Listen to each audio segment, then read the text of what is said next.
Hey, welcome to the Raw Report. I'm your host, Ryan Jackson Saw.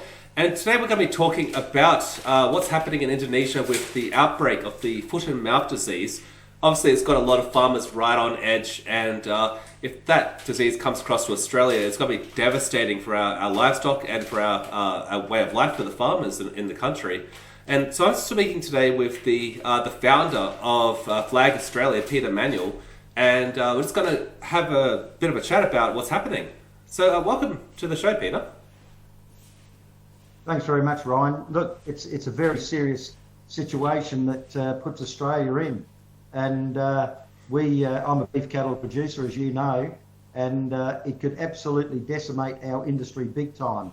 And that's just got a flow-on effect of so many other businesses. I mean, stock carters, meat processors, supermarkets, the list goes on, mechanics, and so on and so on.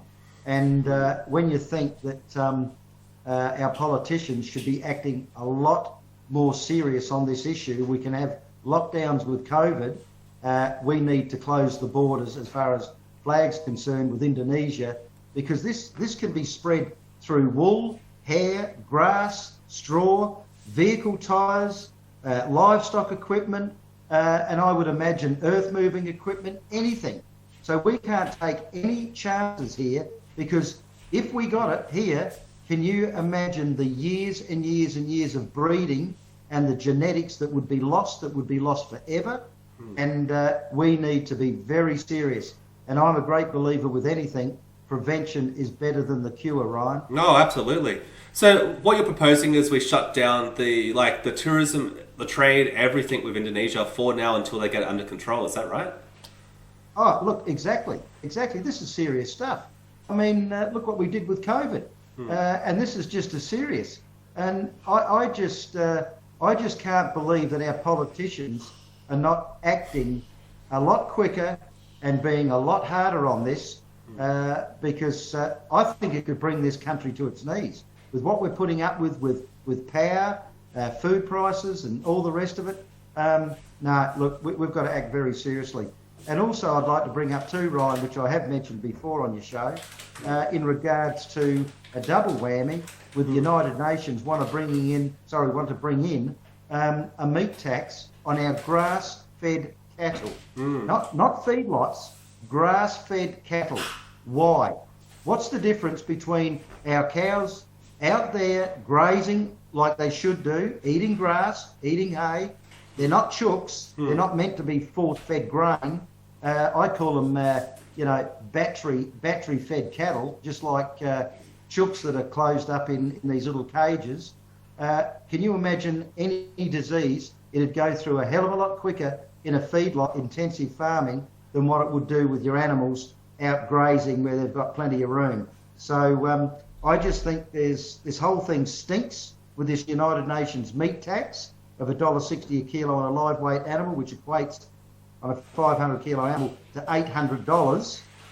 We can't sustain that. We couldn't afford that. And our politicians should be just exiting the United Nations full stop. This is ridiculous. But getting back to this foot and mouth disease, we need to be very, very strong here. Our politicians have got to act. They've got to be serious. I mean, when they talk about, foot baths and all this, it's more or less an honesty thing. Oh, look, Ryan, have you been near any cows today since you've been in Bali or Indonesia? Have you hugged the sheep, or have you done this? Unfortunately, everybody is not honest, Ryan. So we can't accept that. We need drastic measures, drastic times, drastic measures until they've got this under control. We really do. It's a question, Peter. Sorry to cut you off. What is something that the Australian farmers might be able to do for the Indonesian farmers right now to help them to contain this? Look, it's a situation there where they would have the right people giving them their advice, and I'm sure that advice would be, we can't accept anything from Indonesia. I mean, I don't know what's happening fully behind the scenes, but as I said, I think with something that's so serious, and they had it in England, I don't know, 20 odd years ago, whatever, but the amount of animals that are destroyed and so on is just terrible. So who's to say also that we don't know what other repercussions. Is this going to spread to our native animals as well? I mean, we don't really know.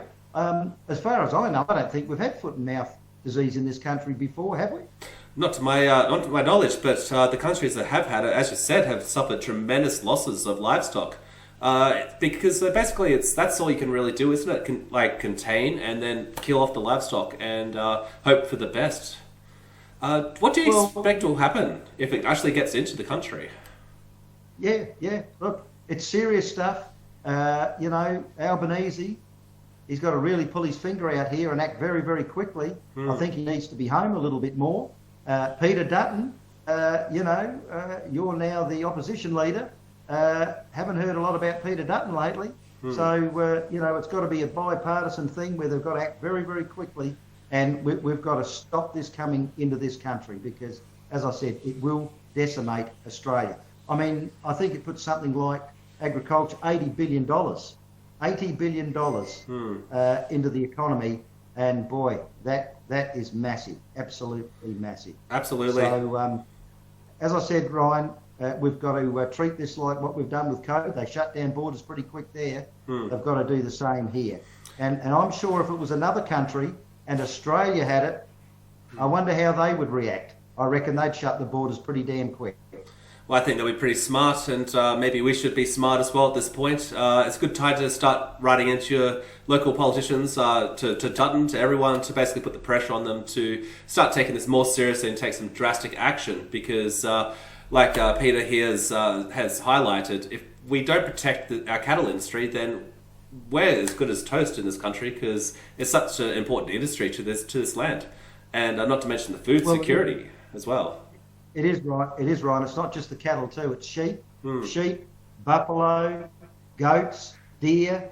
So it's massive. So we got to be really serious about this. And yes, anybody watching this video, please ring the Labor Party, Federal Labor, Federal Liberal. Get onto the senators. Everybody. This has got to be a real concerted effort to make sure that we shut the border here. It has to happen because we can't be destroyed. No way in the world. And as I said, if it was us that had it and the boot was on the other foot, it'd be interesting to see what these other countries would do. Well, thanks again, Peter. As always, coming in with very important messages for our audience to hear. And is there any final messages you'd like to leave with people at home? Yep. If you think you're too small to make a difference, try sleeping with a mosquito in the room. So in other words, if people out there think, oh, what's my little voice going to do? It can do a lot. Pick up that phone, email your politician, please, because this is very, very serious. One voice leads to 2 to 3, hundreds and whatever. So, don't think that your voice doesn't count. It does. Thanks, Ryan. Very well said. What you're doing. Thank you, Peter.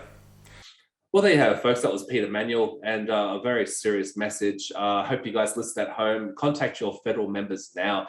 Let them know that we need to close that border ASAP because this is a very, very serious issue. Thanks again for watching. This is the Raw Report, and I'm your host, Ryan Jackson Saw. We'll see you guys next time.